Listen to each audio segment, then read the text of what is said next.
Hi, and welcome to CARE. Today, our topic is to stay or not to stay. What is the question? Joining us, we have Joelle and Russell Atching. They conduct a marriage seminar, which is next week, and they are the team leaders for Family Life TT. They're going to tell us a little bit about what's family life.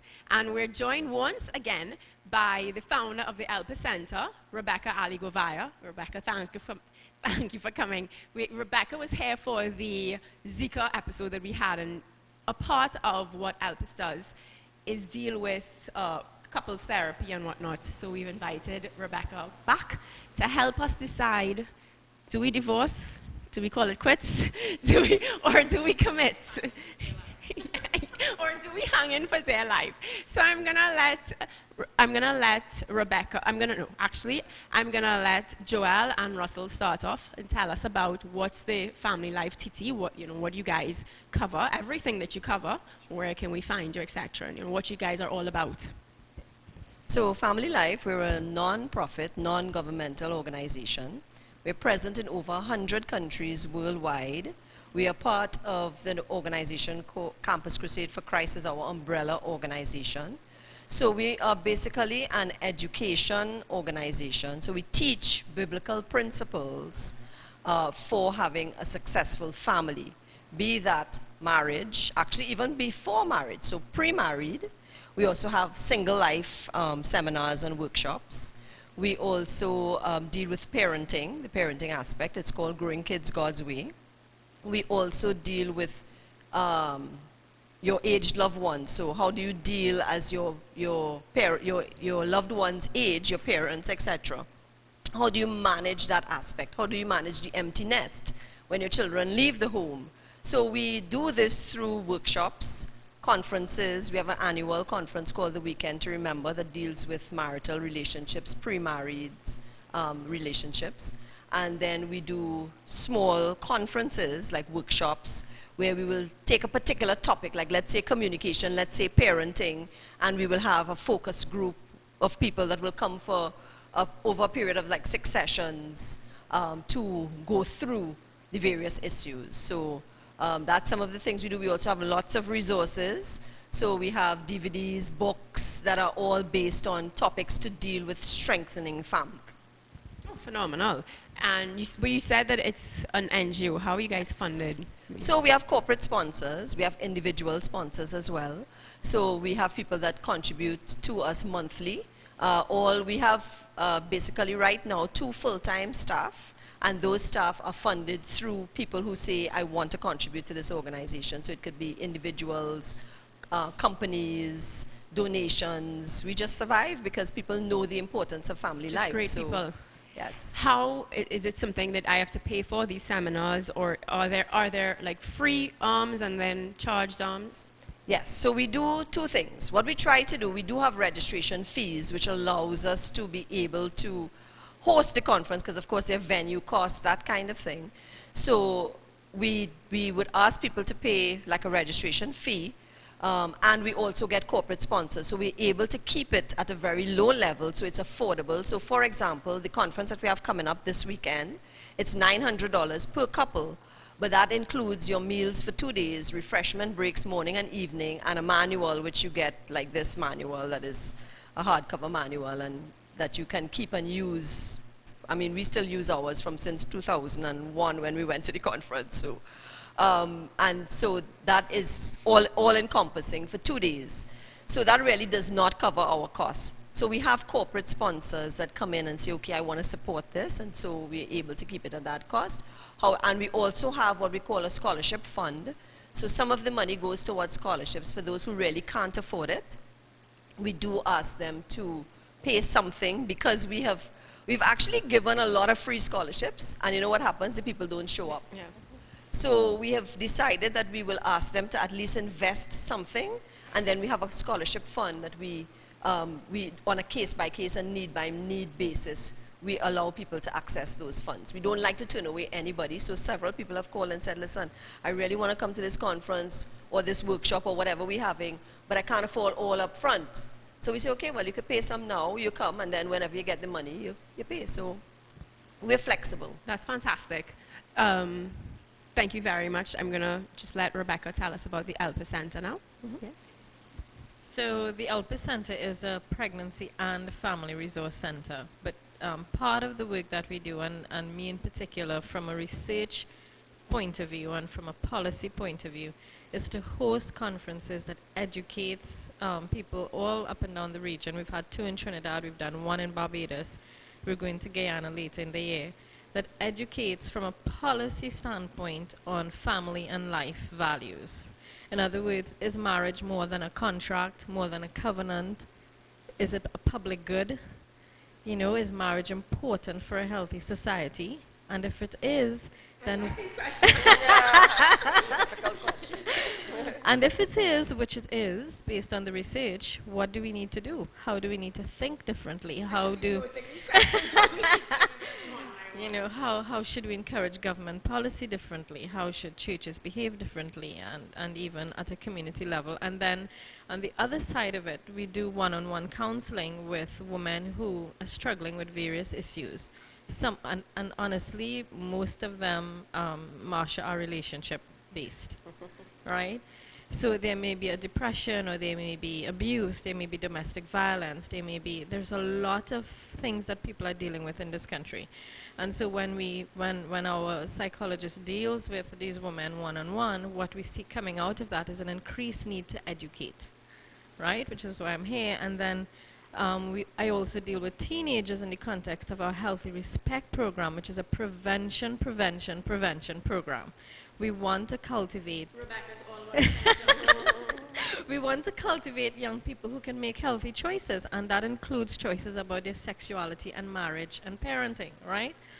And in that context, what we see coming out again shows a need for education when it comes to marriage and family life. A lot of young people are coming out of homes that have disintegrated, and it is impacting them. And if you ask them, they would say, this is not what I want. But nobody's really asking them, right? It's funny that you say that, because this topic actually came about when one day I posted on Facebook. Just curiosity, it was not on the list of, I planned the show kind of 4x4, and it was not on the list. But when I asked the question, should parents stay together for, just for the children? And the number of comments that came in, and I was like, okay, this is clearly a topic that needs to be discussed. And as you say, one of the other topics that came on board just through me and my Facebook post is something about barrel children. And when you start to look at what the children say versus what the parents think, it really is, as a parent, it's scary, because we all think that we're doing the right thing, but then when you start to get the children's input, 10 years later, 20 years later, when they're even adults and they're able to process it, a lot of times they would not have necessarily chosen the path that you thought that you did for them. And because of the research that's coming out in more and more numbers, and with greater and greater accuracy, and with them surveying larger and larger numbers of people, we don't even have to probe in the dark to figure out the answers to these questions, right? So for instance, there's one research that was done by Jane Anderson, clinical professor in pediatrics from the University of California in San Francisco, and she said she did a large research piece that's in the Linacre Quarterly, and she says that intact parental marriages greatly benefit children, and parental divorce seriously harms them. And she goes, there are other research tied into this that links to parental death, and what they found is that losing a parent to death had a less of a detrimental effect on the children than parental separation. And it didn't really matter whether it was the mother or father that they were separated from, they were equally impacted. Which says, even from the divorce court standpoint, when you think you make a decision as a judge or as attorneys that, okay, let's give the child to the more nurturing parent, usually the mother, that child is still going to suffer from separation from his or her biological father. There's another piece of research I looked at where they looked at 7 different mental health components. They looked at and behavioral issues. They looked at phobia, they looked at anxieties, they looked at major depression, they looked at alcohol dependence, drug dependence, and 2 others.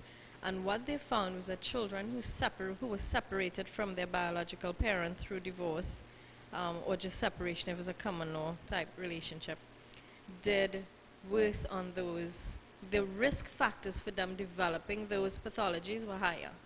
Right. So in other words, to answer your question, should, should and this is why Joel Russell here, right? I'm so happy that they're here, because should a couple stay together for the children? Well, if a child's perception trumps everything else, and that child desperately needs two biological parents to do best in life, then what would the answer be? And most marital conflict can be dealt with. Okay. Well, I guess you've started answering that question for me, because that's, I guess, I mean, on our first show, we had a guest, and NASA had been married for more than 30 years, and NASA said, you know, at the end of the day, it's all about commitment. It's making the decision that we're going to stay together. But, I mean, sometimes, I don't know, maybe because I'm from the generation of get up, maybe I'm from the generation of get up and leave, but it can't be healthy being in a home with two parents that can't seem to get along. Well, let me say that, let me answer that question first by saying that I am glad that I did. Because Joel and I, we don't stand here as two perfect educators. We are not researchers and all of that. We are two real people that had real problems. And in the 90s, we almost lost each other because we had some issues. We couldn't deal with it. We had a child in the mix, and we couldn't see eye to eye. And if you ask us, the love was lost. We didn't feel that we loved each other. How long did this go on? Because I guess that's also, I mean, if it's a week, 2 months, I mean, Well, how long can you really be in it wow, sneaks up 5 on you. years? It sneaks up on you. You know, you're in it and you didn't really realize what it was happening. And we came to that point where we decided, okay, well, we should at least stay together for the children's sake. But that wasn't the end of it, because a lot of stories end there, but we didn't end there. Thank God there are places, organizations like Family Life and Helper Center that have resources to help you move from that place to a better place. And our message here mainly is to tell people there's hope where there's help. And Right. that's why we're here. And like, no matter what, there is help. I mean, I could tell you real stories about, Obviously, you need to keep their identity safe. But I think personally, I do think that stories help. So maybe you can tell some stories where the average person would say, "Nah, boy, we can't come back from this. We just can't." You know.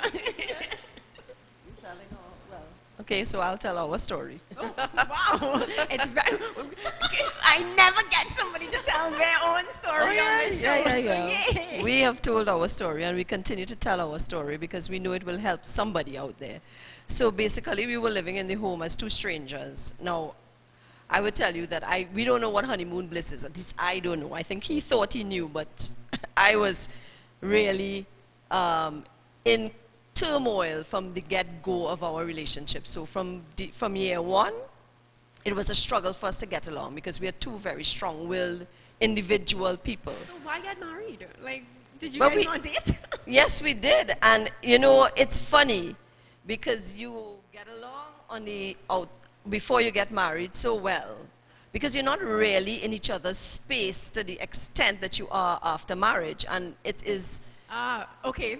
But then the secular world will tell you that's why you should live together. Right. But I'll tell you that the divorce rate is higher among people who live together before marriage. So there's a dichotomy there.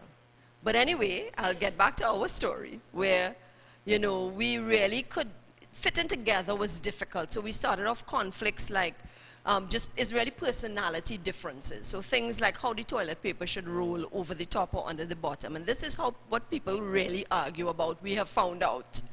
So things like that. Things like, who didn't do something, who's to do what's happening, simple things that start to erode at your marriage. So he also started his business the same year we got married, in 1995. So he was consumed in his business, coming home 3 o'clock in the morning. So we were kind of on our own agendas. And so quickly isolation stepped in. We were living together, but we were in two different worlds doing our own thing. And then child comes along, makes matters worse, because I'm feeling like he's not present. Long story short, you know, one of the things we talk about at the conference is different types of affairs. People always talk about love affairs, but he really was having a career affair. He was staying in his office for very long hours, not recognizing the needs at home. And then I, at the home, was my way of dealing with it. I didn't understand how to communicate effectively. So I was pushing him away. Now, mind you, my intentions were good. My intention was to provide To for the provide family. for the. No, we have to go on a break.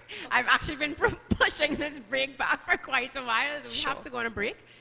Please hold your story, guys. Will We're do. going to keep hearing some more from Joelle and Russell. You know, it's really, really great when we could have a couple come and tell their own story. We're thankful for that. Stay right where you are. We're going to talk about divorce today on Care.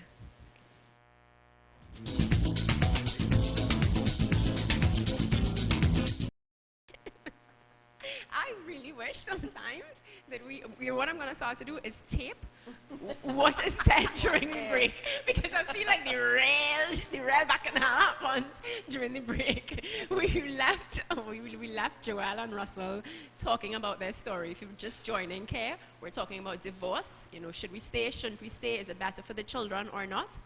Joelle and Russell have been married For 21 years. 21 years. And if you've missed the story, they were on the rocks from the get-go, and they decided to stick through it, and Joelle is going to continue the story now.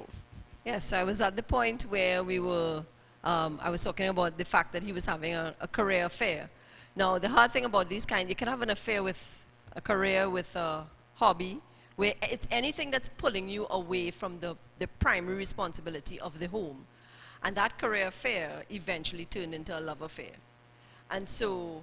Now, you had said that, and before we went to break, Russell was going to chime in, because I think that is a very common, I might be wrong, Yes. I've never been married, but I would think that that's a very common affair. Men always feel the need to provide. And it's always this, well, I'm working because I need to provide, you know, like if you want to go on this trip, it's because I need to work. So just kind of shut up and take it. And that's a key factor to remember. Most of the times it's two well-intentioned people, you know, that end up in a problem that they think they can't resolve. I mean, I thought I was providing for the home, but I did not realize the damage it was doing to our relationship. So for instance, I did the late hours, and then after a while, you know, you come home late, you get a little static, a little cold treatment, silent treatment, you know, and then you stay away, you get a lot of that, and you stay away longer, and you work harder. So the cycle goes on, the cycle because goes on. she's now giving you the silent treatment. You don't want to go home because, Yeah. well, I don't want to come home to that. And she's getting, you know, I mean, you see why we would leave? Why we would just say, well, let's just call this quits. So I was pretty absorbed in my work. I mean, and whether the ladies believe it or not, we don't go looking for it. Most of the times, people don't go looking for an outside affair. It's because something is missing.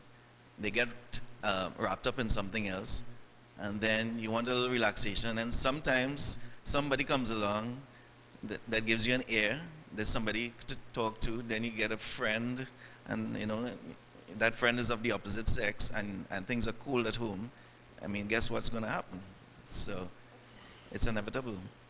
And so I really wanted to say that, I mean, the fact that Russell is a great provider is a real help to our marriage. So he was doing it in his own understanding of what a provider was. And so his intentions were definitely good intentions.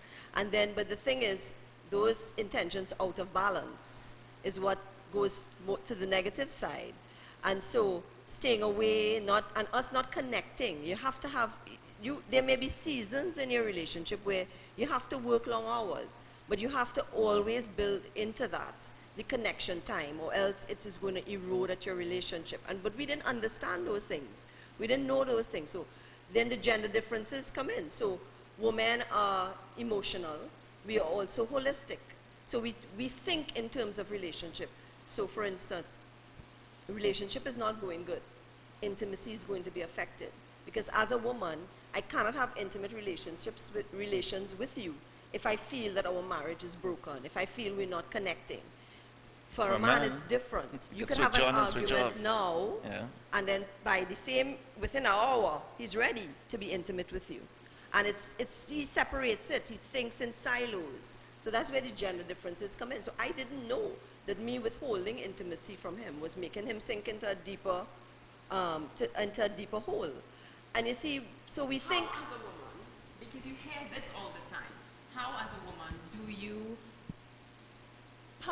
put aside your natural urge to withhold intimacy when you know the right thing is to be intimate? Yeah. Well, it comes with understanding. When I understood what I was doing to him, it was not a problem anymore. So we would have conflict. So now if we have a conflict, it's very easy for me to say, okay, we had that conflict, but I know his commitment is there for me. So I no longer have to think, you know, this guy doesn't really, he's not committed to me. We know without a doubt about our commitment. So it doesn't become an issue anymore. It's not that you will never have conflict again. It's just by understanding his needs and him understanding my needs, I'm able to now say, okay, we just had this argument. I'm really not ready now. I just can't bring myself. And he understands that. So it's not an issue anymore. One of the things we teach at the conference is, as Joel said, understanding each other's needs. And from a gender perspective, you know, the same way women have these emotional needs that men are not wired to understand or to connect with, is the same way men have physical needs that women don't understand. So it's often very enlightening. You know, this is not something you're taught before you get married. And this is something you learn if you're lucky, how to understand, how to manage it. But understanding that I as a man need to get more emotional, or need to understand my wife's emotional needs and meet those needs, and women having to understand the man's emotional needs and having to meet those needs. When that happens, you know, things change. Then you're able to come down on the same level and communicate on a better level. Yeah?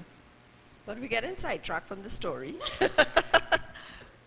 which basically we were at a point where we had decided, I didn't know about the affair for a while, so he had a relationship going. I myself was involved with a guy we had a kind of a one night something. We had a relationship through, well, I don't want to divulge those details because I don't want to put anybody on the spot. Yeah, that's okay. So I had an affair myself. So, but each other, we didn't know that we had affairs. So we kind of had said that, we kind of suspected, but not anything confirmed. So at one point, I just said, look, this is not working out. I don't want to, no, I had a good example in a mother who, for her, divorce was not an issue. Although she and her husband and my father, had issues, marriage was a very sacred thing for her. And so I think I had a little bit of that in me. And I decided I am not going to get a divorce because of the children. And so but I told them, I said, listen, we're going to live separate lives. We're going to pretend, we'll make as if you do what you want to do and I'll do what I want to do. Of course, that doesn't work because the children will see, they will still know that things are not, they're brighter than we think they are. And so we were going along for a little while, but conflict was getting worse in the house. So the long and short story of that is that my mother-in-law gave us a gift voucher to go to this conference, and that's the only way, because we had said we needed counseling. I told him many times, we need to go to counseling, and he said, I know what all the issues are in typical male style. I know how. So how do you get a man to go to counseling? I know how to fix this. We know our issues. We don't need anybody to tell us what our problems are. And so we went along for a while, not seeking counsel. Eventually, when his mother, so if the male person has a mother, mothers tend to have a nice effect on their boy children, you know. She said to him, please go to this conference. It will make me very happy, in her sweet way. And so he couldn't say no to that, and he couldn't say no to free either. Maybe it's the Chinese blood, I don't know. But anyway, he decided to go, and that's where the change happened. We began to understand the differences and what it was doing to our marriage. We understood the importance of commitment. We understood the importance of the legacy that we are leaving for our children, because marriage is not just about the two of us. We have children who did not ask to come into this world. We brought them into this world, and when you bring a child into the world, they come with the expectation that they will have a mother and a father forever. They don't come thinking, well, it's just one person and I'll be happy with that. They come with that need built into them. And so we learned all of these things at the conference. We understood what was going on. It was like scales falling off of our eyes, where we were doing things and we didn't understand what was happening to us.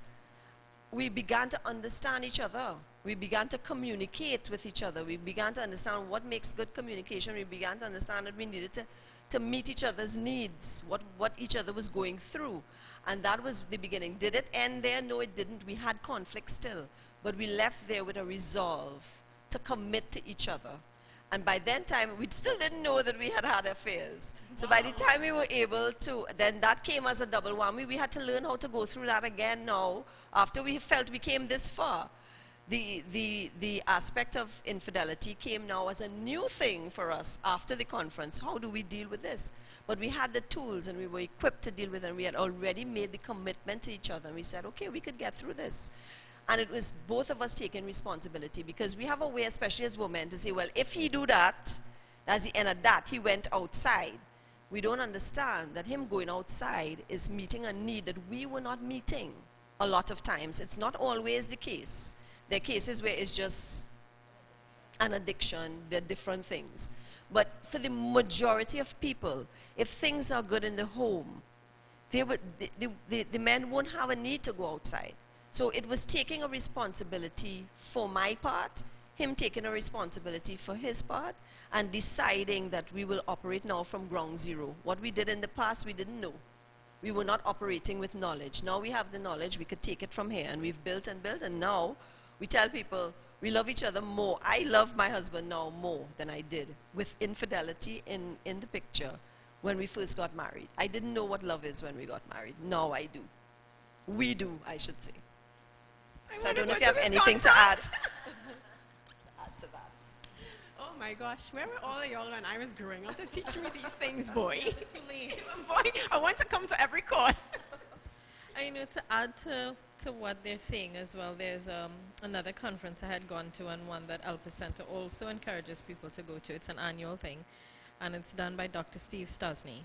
And he wrote a book, you know, How to Improve Your Relationship Without Talking About It, which really appeals to men as well, because men don't like to talk. But one of the things that he has done that I think is so excellent is that over a long period of time, he has researched the male and female brain.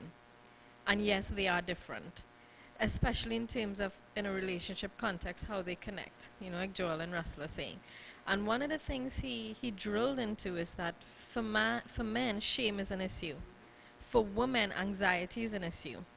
So all those late nights that Russell is spending out, it's building her anxiety level, right? And then for him, the condemnation or the cold shoulder is stimulating his shame. And one of the things from going to his workshop 2 years ago, I realized is that women do not realize how much they shame their men on a daily basis. Daily, weekly, monthly, yearly, and there's only so much of that he can handle. And then men don't realize how much they are not addressing their woman's anxiety levels. What is she anxious about? Yeah, what does she need security and stability about? What does she need to feel safe about? Which is why I'm saying that a lot of couples who might think, look, we're in a really bad place. This relationship is not clicking, it's not happening, the love isn't there. Should we just stay together for the children's sake? Well, I would go a step beyond that to say, should you stay together for your own sakes? Yeah. Because even the research that I've looked at shows that men and women do better when they stay married. Health outcomes, economic outcomes, all the long-term things that you want, goals that you have, you actually are better able to fulfill them in the context of a marriage. When a divorce takes place, do you know who fares worse? Oh gosh, don't say men, you know. Yes, yes. Men fare worse following a divorce than the woman does. And do you know which of the gender, which child does worse, which gender does worse following a divorce? It's our boy children. A boy's hormonal response is more affected by the absence of his biological parents than girls. And it's so much. You see, that's it. We're not telling the truth in the mainstream media. We're not bringing these things out into the public domain because, you know why? It will make us think about things differently, and the answers to solving those problems may be hard. It's not going to be easy. You know, I tell people the answers to family life in Trinidad and Tobago is simple. It's just not easy, right? Another piece of research showed how boys academically, their academic motivation for academic accomplishment drops after parental separation. And so we look at this and we say, our girls bright and, you know, women are the ace and they're just topping everything. But if you look beneath that, how many of those young men or boys are suffering from parental separation and dysfunction? And if you think all this research is just foreign, I met one Caribbean researcher who looked at boys' academic achievement and family formation, the family environment, and she said the same thing. Males in the Caribbean are not doing as well academically, and it's tied directly to the breakdown in family life, and in particular parental separation, and in particular the loss of a father. And I tell you something, you said that men don't speak. But if you put a man and a woman together, and the woman is more versed in speaking, I mean, then he backs off. Men don't like to speak, yes, but that doesn't mean we don't like to communicate, and that doesn't mean we don't need to be communicated to. But there's a different way to communicate. You know, women communicate quite fine on their own, but when you come to different genders trying to communicate, we have to understand there are different ways. So how do men communicate? Enlighten us. I'll give you an example. Like women, when you see them in the coffee shop, they speak face to face. I'm being told we have to go on a break, so I'm going to hold that story. That's a question we're going to come back with. How do men communicate? Guys, don't go anywhere. Today we're talking about divorce, to stay or not to stay for the kids. You're watching Care. We'll be right back.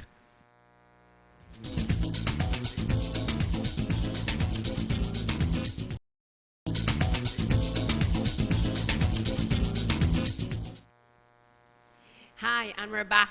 Today on Care, we're talking about divorce. Do we stay or do we go? And our three guests are all in favor of staying, sticking it out, no matter what. If you're just joining us, Joel and Russell just told to me a very compelling story. I'm so grateful for that.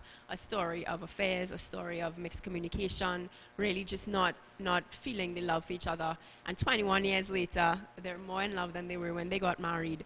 So I guess they've shown firsthand that it can be worked out.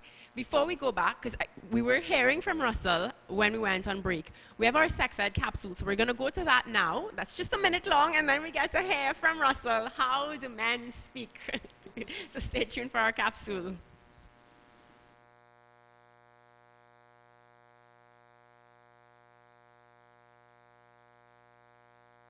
People are scary looking.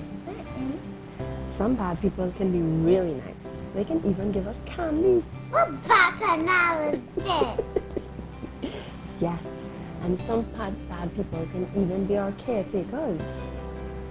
You're not a bad person. No, I'm not a bad person. A bad person is someone who makes us talk about our private parts, or ask to see our private parts, or touch our private parts, or anybody else's private parts. Bad people are people that ask us to keep secrets. So if you come across a bad person, you have to make sure and find someone you trust, and that way they can help you keep you safe. Love you, Mommy. Mwah.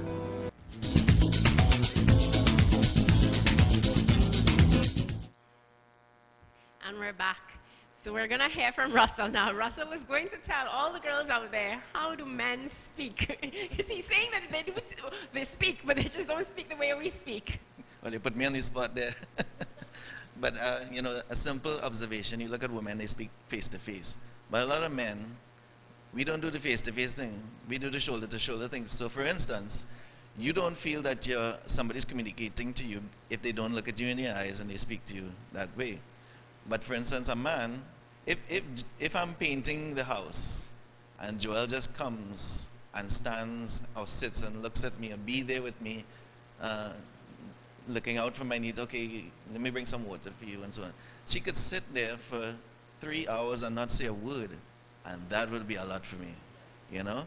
So, you know, that would be difficult for a woman to sit for 3 hours and not speak. but you know, women need to understand that it's a different way of communicating. So that's just one example of, you know, of communication between male and female. So should we try to talk when you're painting then, so that way we're not watching you in your eye? But if you look at, okay, they say men are dogs, right? If you look at dogs, when you confront a dog, they tell you don't look at the dog in the eyes because they think it's confrontation. If you're in a situation where you're with a bad dog, you look away and you don't come across as confrontation. And similarly with men, when women come to you like this, with a finger pointing, you know, yeah, you know, all of the body language to go with it, you know, it really it attacks our respect. It comes across as disrespectful.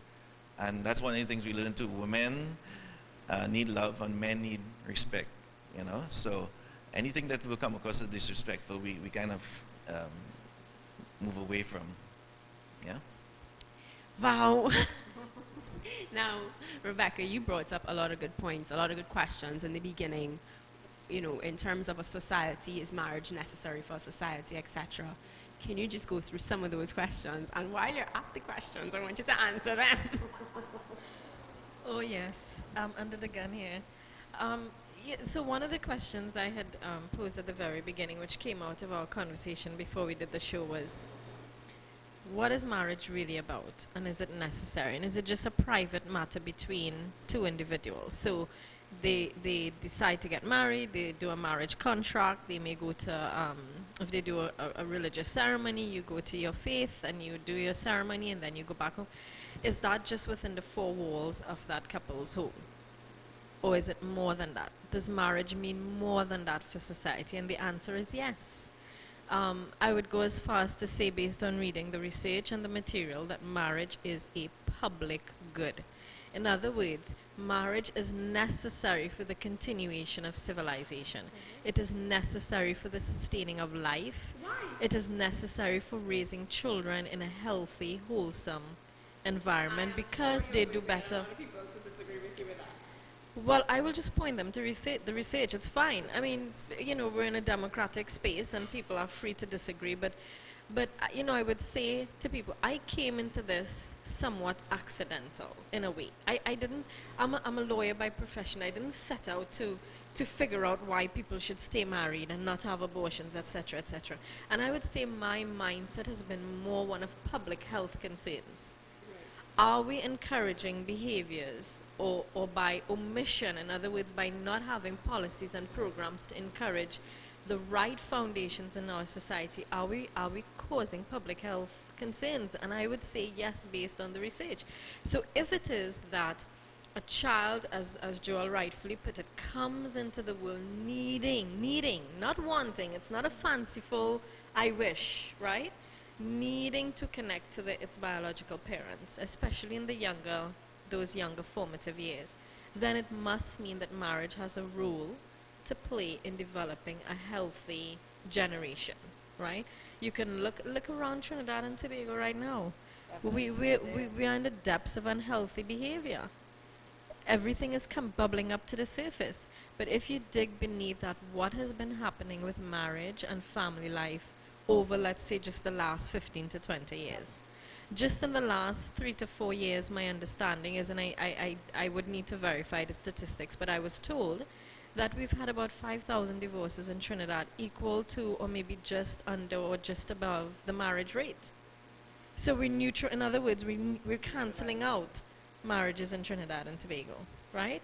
And poverty level or economic stress increases because now you're splitting resources from one household to two separate households, right? Which means the available resources for that home and by extension for those children is depleted. The economic resources is depleted. Time is depleted because now both people are sharing their time between a 12-hour job, a 4-hour commute, plus sleep, plus the other relationship, plus whatever else. And so where is the time for the children, right?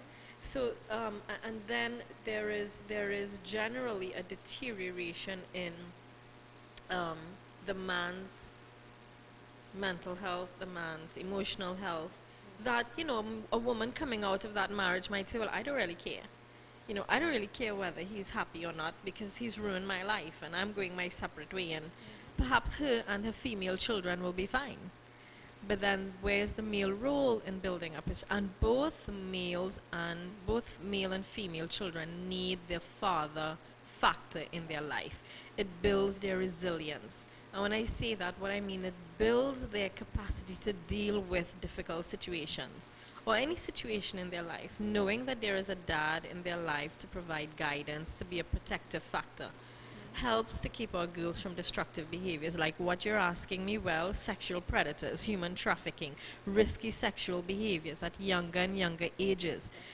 There was a documentary that we showed at our last conference called Absent, and the guy who did the documentary said, when he interviewed the girls, they said, girls whose fathers had left, he asked them, what's one thing you would say to another young lady out there? And they all said the same thing. Don't go looking for love in all the wrong places.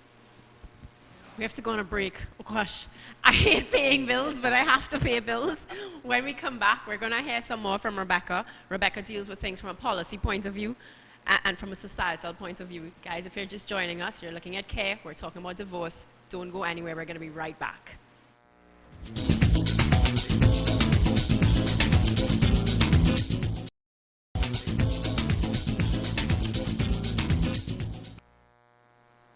Hi, we're back. We're talking about divorce today, and we're at the point now where we're discussing marriage and the importance of marriage in society as a whole. For me, that really hits home because during break I was saying that when I started care parenting, for me, parenting is the basis of a good society. If we can get the home right, we'll get everything else right. So it was very comforting to hear Rebecca say that a good marriage, is a foundation for everything else. So I'm going to pass it right back on to Rebecca. Rebecca, I know this is a topic that we could talk about forever, but my watch is saying that we have about 5 more minutes. So last comments. Well, I think it's necessary for me to say at this point that neither of us are saying that every single marriage will work. There are understandably those marriages that just you have to walk away from. Or there may be those that you've already walked away from. Maybe you're listening or watching and your marriage has already ended painfully and there is perhaps nothing you can do to turn the hands of time back. So we are not at all want you to feel condemned in any way, right? But the important thing is understanding the need for that biological mother and father and understanding the needs for stability for our children. I just want to encourage people, if you're in a marriage where there is some level of conflict, go to their conference. If you're in a marriage where you just want to improve the health and happiness of it, this is a conference you can go to. That's this weekend. If it's already happened and it's behind you, or you're in one and it's already on the way out and there's nothing you can do, then by all means, put factors in place, put mechanisms, I should say, in place to ensure that your children have a healthy relationship with both parents. What are some As of those far as mechanisms that you guys would suggest? For those one of the things that I think really helps is mediation. I've seen family mediation work over and over and over again. I'm a civil mediator, but I'm working on my family mediation certificate. But I've seen family mediation work to bring conflicts to the surface and resolve them in a respectful manner and put a plan of action in place for children. Who's going to see the child when, how we're going to deal with access, how we're going to deal with maintenance, how we're going to deal with communication, are we going to only use email, are we at a stage where we could really talk over the phone and not get angry and want to tear each other's heads off? Family mediation is an effective tool that they can use, right? Whether it's a formal mediation through the court or they are private family mediators, or whether there's a trusted friend of family that can guide that process. Things like keeping open lines of communication between the child and the other parent, which in a lot of cases might be the dad. The child should be allowed to talk to that parent as often as they need to, spend as much time as they, it shouldn't just be this week for you and weekend for me, right? Because that child does not have an on and off switch for his or her emotions and mental needs and psychological needs. It may be something pops up in the middle of the week and he or she wants to connect with the dad about it or wants to connect with the mom about it. Can we not allow that? I think as Trinidadians and Tobagoanians, we need to become a little bit more progressive when it comes to managing these relationships and a bit more progressive about being pro-child in everything that we're doing. If we put our children at the center, it would change the way we think about a lot of these issues, including But marriage. how can I raise a healthy child if I am not happy? Then deal with yourself. Get some counseling. You know what I mean? Bottom line, get help. Because there are times when in the relationship, one or both people may be toxic because of things in his or her past. Then be sensible enough to recognize that, look, I'm not going to tear my child's life apart because I have issues that I have not dealt with.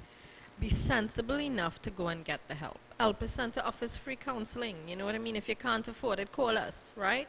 What's your number? 383-2674, right? 383-2674, and I mean that. Deal with your issues so that you can be a better marriage partner and improve the health of your marriage and improve your family life. So we agree 100% with what Rebecca is sharing. And we would also like to say that we believe that there is no marriage or relationship that is hopeless. It can come back from, if you can't see it, but I tell you, any relationship can be restored. We have had couples that have come to our conference divorced, papers signed, they've gotten Really? back together. We've had couples come separated and they got back together. It's possible. You just have to have two willing parties. You just said something that's critical, though. Two willing parties. I mean, how do you deal with something when one person has the will and the other person doesn't have the will? I think a lot of times people don't have the will because they don't have the education, they don't have the information, they didn't know that marriage is that necessary for their children or for their own health, right? Both male and female. They don't know what are the risk factors associated with getting that divorce. There is, if you look at the DSM manual, divorce ranks next to death in terms of, on that scale of grief. Divorce is right below death in terms of the level of grief that it caused. There was one man, I remember, he wrote a letter and he said, I wished I had poured the money, time and effort that I poured into my divorce into my marriage. Yeah. And you see, but these are the stories that you would not hear. It does not get the airtime because it's not convenient for people. It's easier for us to stay in our silos and say, okay, I just want to be rid of this. And once I'm rid of it, I'm going to be free. I'm going to be happy. And then they realize that's not true. But by then, it's too late to go back. And how many people are as transparent as Joel and Russell to come out in the public and say, look, we've struggled, but we've made it. There are people who don't want to tell you their story. They wouldn't tell you, Marsha, that I'm suffering. They wouldn't tell you they wouldn't tell you that they're suffering following that divorce. Because there's a level of denial as well. If I don't think about the suffering and I don't think about the pain, let me just get through the next 30 years of my life. But there is a pain there. Russell looks like he's trying to speak. I keep seeing him.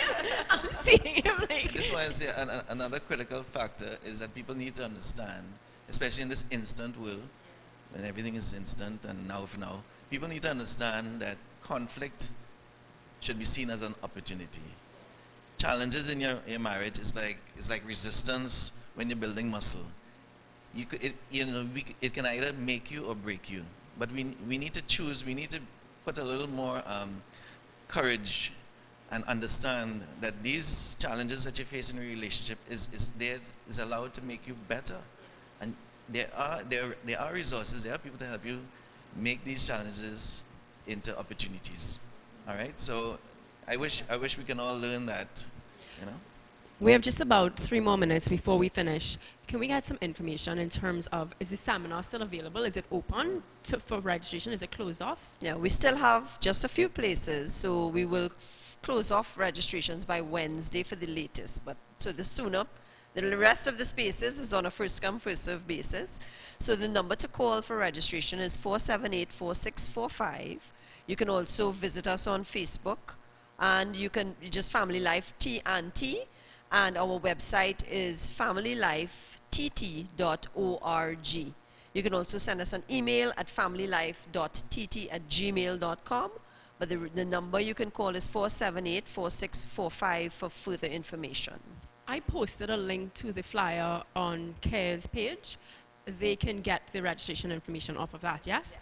Okay, so our audience could go onto CARE's page and get the flyer information. I would have posted it last week. I'll post it again today so that they can.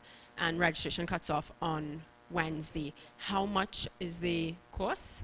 Okay, so it's $900 per couple, so that includes your meals, your manuals, all the material you'll need. We have morning breaks, evening breaks.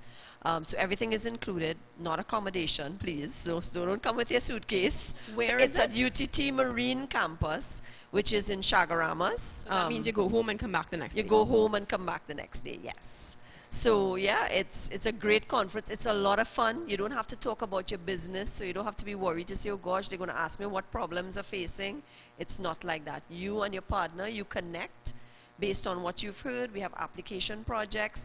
We have special woman-to-woman, men-to-men sessions where we deal with those issues separately, those particular issues. But one of the things that I'll tell you, we do a feedback form at the end, 97% of people agree that this conference has helped their marriage. That's the What track about those with record. good marriages? Should they Good come as well? We have a slogan we like to say, we will take your marriage from bitter to better, or from better to best. We've had couples come say, I thought we didn't have any issues. Now I know they're 40 years married and they came just because they decided to come. And they said, my gosh, I wish we had done this earlier. We would have had an even better marriage. So it's an investment that I tell you, you will not regret. Great. Thank you guys so much. As always, we'll place the information from today's show on our website. Find us on Facebook, CARE, and we'll see you. Well, we're not going to see you next week. Next week is a holiday, so we're going to see you the week after. Thank you guys for watching, as always, and have a great week.